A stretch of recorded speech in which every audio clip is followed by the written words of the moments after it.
Hi everyone, I am Saumya and welcome to Prep IAS. So अगर आप UPSC 2025 को target कर रहे हो तो आपके पास अभी अप्रॉक्सीमेटली 195 डेज है फॉर प्रीलिम्स एंड 275 डेज है for mains, which is absolutely sufficient. But still despite having this much time, सबसे बड़ा चैलेंज जो हम सभी अपनी प्रिपरेशन में गो थ्रू करते ही हैं इज नंबर 1, हमें पता ही नहीं चलता कि ये टाइम कब निकलता जाता है। Number 2, we never get to know कि क्या हमारी प्रिपरेशन राइट ट्रैक पे चल भी रही है कि नहीं, एज कोई बताने वाला नहीं होता हमारे पास to keep a check on our preparation and tell us that where exactly we are going wrong.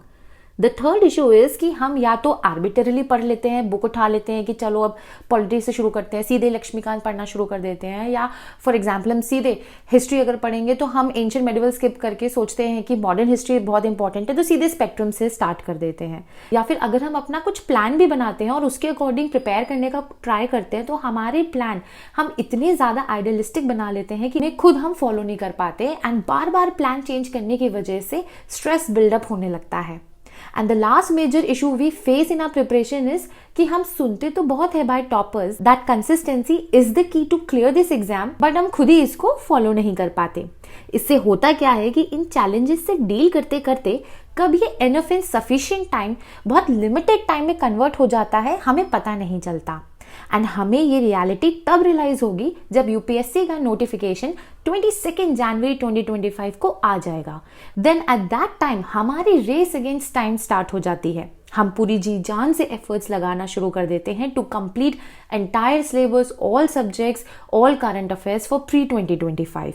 But ultimately इस चक्कर में the biggest loss we suffer is कि हमारे पास टाइम ही नहीं बचता है कि हम रिवीजन कब करें और हम एमसीक्यू प्रैक्टिस कब करें, despite knowing that revision and practice is the key to clear this exam.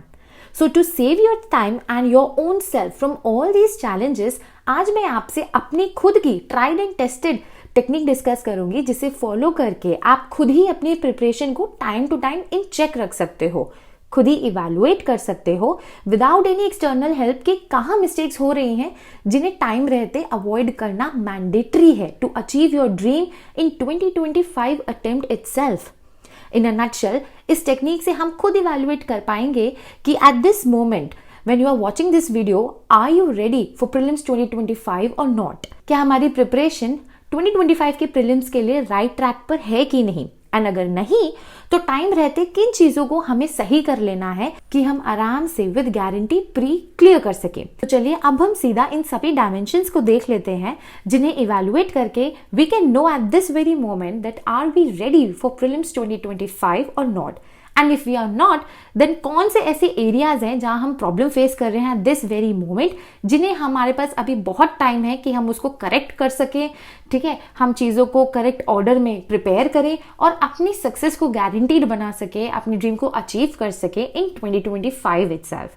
So the first dimension is that you need to plan your preparation, and by plan I mean कि हमको पहले से अपना subject priority order set कर लेना है कि कौन सा सब्जेक्ट मैं पहले पढ़ूंगा या पढ़ूंगी एंड कौन सा बाद में। एंड इसके ही साथ में हमें अपनी बिल्कुल ही लिमिटेड रिसोर्स लिस्ट प्री के हर सब्जेक्ट के लिए भी फाइनलाइज कर लेनी है। हमें फियर ऑफ मिसिंग आउट बिल्कुल भी फील नहीं करना है कि कोई फॉर एग्जाम्पल आकर बोले कि हिस्ट्री की तो old NCERTs, new NCERTs, Tamil Nadu text book सब जरूरी है और हम बस दूसरे का सुनकर बिना अपना माइंड यूज किए फंस जाएं इस ट्रैप में। See, even toppers से भी आपने सुना होगा that you need to just limit your resources and revise it multiple times. So just fix your resource list. Maximum आप हर सब्जेक्ट के लिए 1 से 2 बुक रख सकते हो। And for the subject priority order, if you are a beginner, then I'll suggest you to start with polity.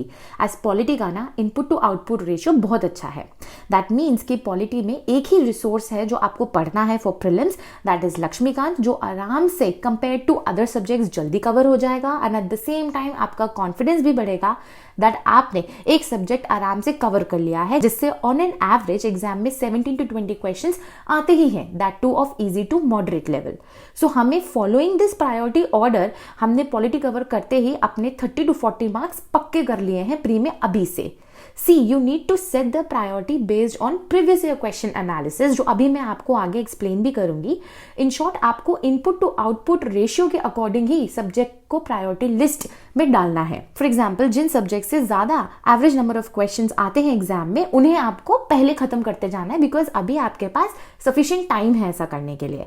And इससे क्या होगा, अगर आप एक ऑर्डर में चलोगे, एक सीक्वेंस में चलोगे, आपको क्लैरिटी भी रहेगी अपनी प्रिपरेशन में, आपकी कंसिस्टेंसी एंड परसिस्टेंसी भी बनेगी, which in turn will help you to gain self confidence कि हाँ, हम प्री 2025 आराम से क्लियर कर सकते हैं। This is the reason that plan is very important. But what most of us do is कि हम ना रैंडमली बस स्टार्ट कर देते हैं पढ़ना। ठीक है, हम डिसाइड करते हैं कि चलो हिस्ट्री पढ़ते हैं, we just arbitrarily start reading it without defining a end in mind कि कौन सी बुक एग्जैक्टली पढ़नी है हमें हिस्ट्री में एंड कितने समय में उसको कवर कर लेना है। हम सोचते हैं कि एक महीने में आराम आराम से एक सब्जेक्ट पढ़ते जाएंगे, बहुत अच्छे से डिटेल में पढ़ेंगे।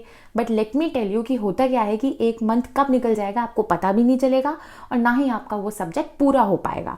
ऊपर से ये जो एक एक मंथ का आप टाइम लेके चल रहे हो ना, ये जो टाइम है, प्रेशियस टाइम, नवंबर दिसंबर जान वाला, ये भी वेस्ट हो जाएगा। देन व्हाट हैपेंस इज कि आपका सब्जेक्ट पूरा नहीं हो पाया। सपोज करो आपने हिस्ट्री से स्टार्ट किया, तो आप हिस्ट्री को स्किप करके सोचोगे कि हम दूसरा सब्जेक्ट कर लेते हैं, दूसरा सब्जेक्ट स्टार्ट करते हैं, उसको अच्छे से करेंगे। एंड देन वो भी जब नहीं हो पाएगा, देन अल्टीमेटली आप क्या करोगे, you are just trapping yourself into the vicious cycle, जो हमें बस एक अननेसेसरी स्ट्रेस ही देगा आगे जाकर। So just have a plan for next 3 months and work accordingly. With this, the next dimension to check your preparation is the time management. See, don't make idealistic long-term plan. Rather, आप बस focus करो अभी के 3 months पर, नवंबर दिसंबर जैन पर।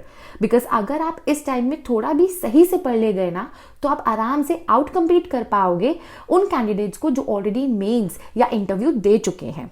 And इसी reason की वजह से ये जो फेज है 3 months का, इसको golden time period of UPSC preparation माना जाता है। Because if you utilise it judiciously ना, it can bring you in top 1% serious dedicated aspirants and can guarantee your success in 2025 itself.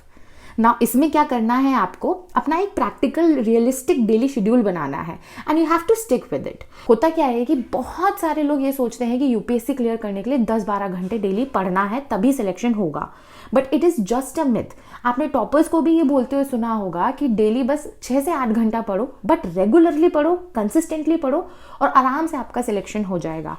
So the thing is, you have to target to study with a fully focused mindset. पूरे concentration से आपको हर दिन सिर्फ 6 से 8 घंटा ही पढ़ना है, because वही रियलिस्टिक है, प्रैक्टिकल है और वही सस्टेनेबल है। देखो यार, आपको अपने माइंड को ना टाइम देना होगा कि जो भी आज आप पढ़ रहे हो वो सबकॉन्शियस माइंड में सेटल तो हो सके।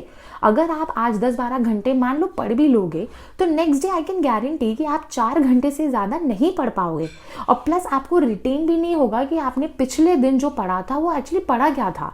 रादर आपको बस एक अननेसेसरी इल्यूजन डेवलप होगा कि हाँ, मैंने तो बहुत पढ़ा था कल, मैं ऐसे ही फॉलो करता रहूंगा और मेरा एग्जाम निकल जाएगा, जो कि इन रियलिटी ऐसा होने नहीं वाला है।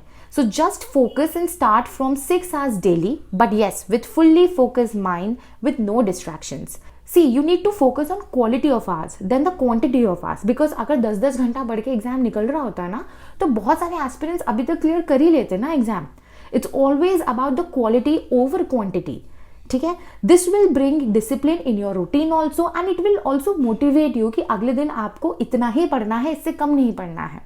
जब आपका ये प्रोसेस चलता जाएगा, ये साइकिल डेली 6-6, 8-8 घंटे की जब आपकी चलती जाएगी, आपको अपने आप मोटिवेशन मिलेगा। मोटिवेशन के लिए हम सोचते हैं कि मोटिवेशन तो बस टेम्परेरी है, बट लेकिन उस टेम्परेरी मोटिवेशन को आप परमानेंट अपने लिए कैसे बनाओगे? ऐसे बनाओगे ना, आप डेली सेम रूटीन फॉलो करते जा रहे हो, you will feel proud about your own self. And जिस दिन आपका मन नहीं करेगा ना कि आज मन नहीं है, लेट्स टेक अ ब्रेक, तो आपको बस यही सोचना है कि यार 6 घंटा तो देना है मुझे, मैं आराम से कर सकता हूँ। And that's the power of maintaining the time management. So keep this in mind. Moving on to the next dimension, that is previous year question analysis. See honestly 99% aspirants ना टोटली इसे इग्नोर करते हैं, सीधे subject को पढ़ना चालू कर देते हैं एंड देन सोचते हैं कि यूपीएससी के सिलेबस का कोई दी एंड नहीं है, यूपीएससी कहीं से भी कुछ भी पूछ सकता है। Even I used to think the same way in my first attempt, but let me tell you, ये सच नहीं है। देखो, अगर आप जो सब्जेक्ट टारगेट कर रहे हो, पढ़ रहे हो, उसके लास्ट 5 to 10 years के प्रीवियस ईयर क्वेश्चंस को एनालाइज करोगे ना, तो आपको अपने आप पता चलेगा कि what UPSC expects you from that particular subject. In fact आपका 50% सब्जेक्ट कवर करने में जो एफर्ट है वो भी कम हो जाएगा just by analysing these previous year questions, because ये आपको बताएगा कि कौन कौन से मोस्ट इंपॉर्टेंट टॉपिक्स हैं इन एवरी सब्जेक्ट जो यूपीएससी रिपीटेटिवली पूछता ही है, जिन्हें आपको अच्छे से प्रिपेयर करना है।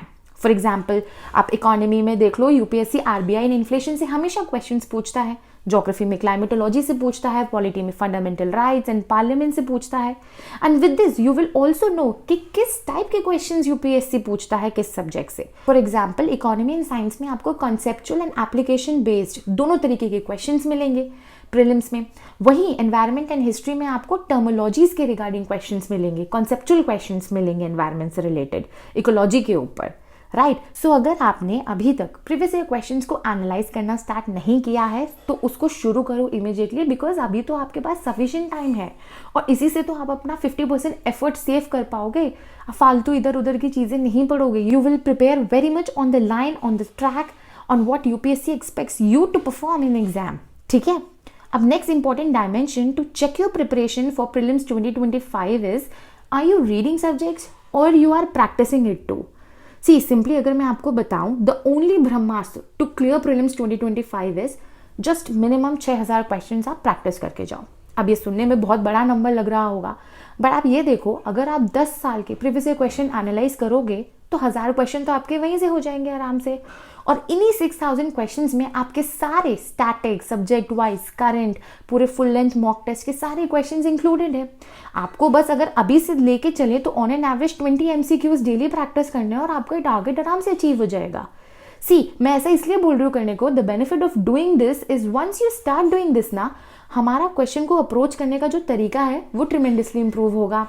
हम क्वेश्चंस को बेटर इंटरप्रेट कर पाएंगे, हमारा गेस वर्क अच्छा होता चला जाएगा, बिकॉज बहुत से ऐसे क्वेश्चंस आपको एग्जाम में मिलेंगे जो आपने नहीं पढ़े हुए हैं, उसको आपको वहीं पे सोच समझ के आपको मार्क करना होगा आंसर।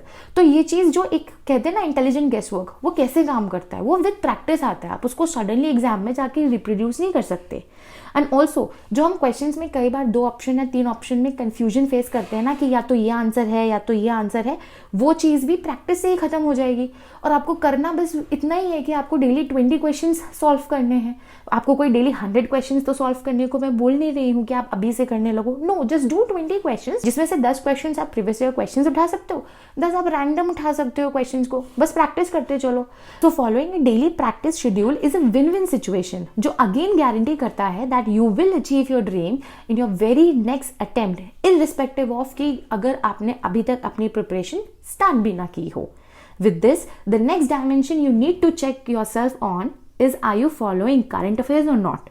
देखो करंट अफेयर्स का वेटेज प्रीलिम्स में ना 35 to 45% वेरी करता है, सो इसे इग्नोर करना तो हम बिल्कुल अफोर्ड नहीं कर सकते। ऑल्सो जो प्रॉब्लम आती है करंट अफेयर्स में कि हमें समझ नहीं आता कि कितने मंथ्स का हमें करंट अफेयर्स एक्चुअली पढ़ना है, तो वो मैं आपको बता देती हूँ कि आपको एग्जाम जैसे 25 मई 2025 को है, तो उससे कम से कम 12 मंथ्स पहले और मैक्सिमम 1.5 साल तक का 12 to 18 मंथ्स का करंट अफेयर्स आप फॉलो कर सकते हो।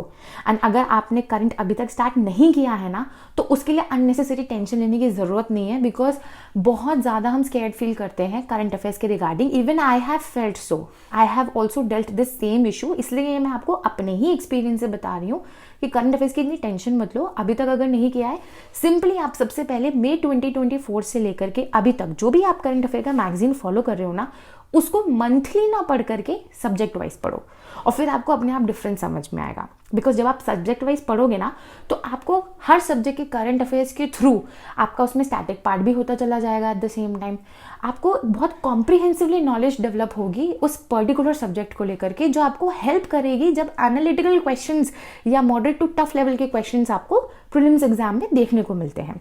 तो आपको स्टार्ट कैसे करना है, मे ऑनवर्ड्स आपको आराम से करते जाना है, लेकिन सब्जेक्ट वाइज करना है, इसका ध्यान रखना, ठीक है। And the last most important dimension जिससे आपको पता चलेगा कि क्या आप ट्रैक पे चल रहे हो या नहीं अपनी प्रिपरेशन में, that is revision. In fact toppers के भी आपने कई इंटरव्यूज में ये उनको बोलते हुए जरूर सुना होगा that revision and practice is the only key to clear UPSC exam. But हमें रिवीजन कैसे करना है वो हमें समझ नहीं आता है, बिकॉज हमारा सिलेबस तो कभी खत्म होता ही नहीं टाइम पे। तो अभी मैंने आपको ऊपर बताया था कि जब आप प्लान करोगे अपना प्रायोरिटी ऑर्डर, किस हिसाब से आपको सब्जेक्ट कवर करना है, किस हिसाब से आपकी बिल्कुल रिसोर्स लिस्ट पहले से ही बिल्कुल लिमिटेड होनी चाहिए, तो आपको रिवीजन का आराम से टाइम मिलेगा। रिवीजन अब आप अपने बेसिस पे कर सकते हो, आप वीकली कर सकते हो, 15 डेज में भी कर सकते हो, मंथली भी कर सकते हो। और अगर मैं आपको एक चीज़ और बताऊँ ना, आपका रिवीजन तो इनडायरेक्टली 2 बार ऑलरेडी हो जाएगा, बिकॉज जब आप प्रीवियस ईयर क्वेश्चंस को एनालाइज करोगे तब आप उसके सॉल्यूशंस भी पढ़ोगे, समझोगे भी कि यूपीएससी ने कैसे क्वेश्चन पूछा, हर ऑप्शन को जा करके आप और गो थ्रू करोगे कि ठीक है अगर ये सही आंसर था जो बाकी 3 ऑप्शंस यूपीएससी ने पूछे, बिकॉज यूपीएससी ऐसा करता है, बाकी 3 ऑप्शंस में से आपको नेक्स्ट ईयर क्वेश्चन दे सकता है, तो आप उनके ऊपर भी रिसर्च करोगे, आप उनके बारे में भी सोचोगे। ठीक है, तो इस तरीके से आपका इनडायरेक्ट रिवीजन तो प्रीवियस ईयर क्वेश्चंस के एनालिसिस में हो जाएगा, प्लस जब आप ये 6000 एमसीक्यूज प्रैक्टिस भी करोगे तब आपका अगेन क्वेश्चंस की फॉर्म में रिवीजन होगा। तो रिवीजन तो आपका होगा ही होगा अगर आप ये दोनों अप्रोच जो मैं बोल रही हूँ, that is must to do if you want to clear pre, तो आप ये दोनों अप्रोच तो फॉलो करोगे ही। इनफैक्ट जब आप सब्जेक्ट भी पढ़ रहे हो तब आप वीकली ले सकते हो कि जो भी मोस्ट इंपॉर्टेंट पॉइंट्स आपने पढ़े throughout the week for the particular subject you are reading, उनको आप रिवाइज कर सकते हो। इस तरीके से आपका रिवीजन का साइकिल अपने आप चलना शुरू हो जाएगा, उसके लिए आपको कोई एक्स्ट्रा अलग से एफर्ट डालने की जरूरत नहीं है। सो आई होप आपको ये सारे डिमेंशन से क्लियर हो गया होगा अभी तक कि कैसे हम पता कर सकते हैं कि हम प्रीलिम्स 2025 के लिए अभी रेडी हैं या नहीं, और अगर नहीं रेडी हैं कौन से डायमेंशंस हैं जिन पे हमें वर्क करना है, ध्यान रखना है और अपनी सक्सेस को गारंटी बनाना है 2025 में।